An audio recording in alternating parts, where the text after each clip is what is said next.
বিশ্বব্যাপী বর্তমানে নিজেদের আধিপত্য ধরে রাখতে পরমাণু অস্ত্র ভাণ্ডারকে আরও শক্তিশালী করতে ব্যস্ত বিশ্বের ক্ষমতাধর দেশগুলো। এরই মধ্যে চলছে এসবের পরীক্ষা, হুমকি ধামকিও।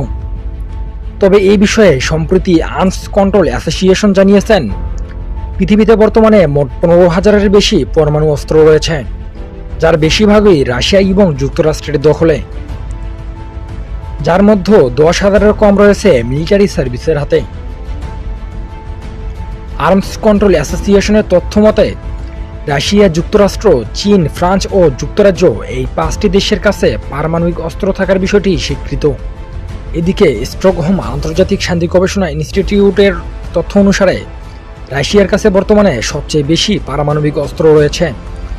দেশটিতে এ ধরনের পারমাণবিক অস্ত্রের সংখ্যা 7,000।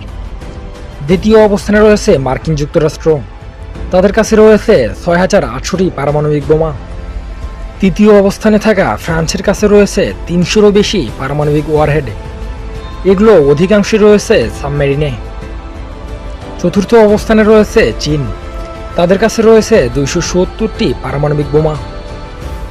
অন্যদিকে যুক্তরাজ্যের কাছে রয়েছে 215টি পারমাণবিক বোমা।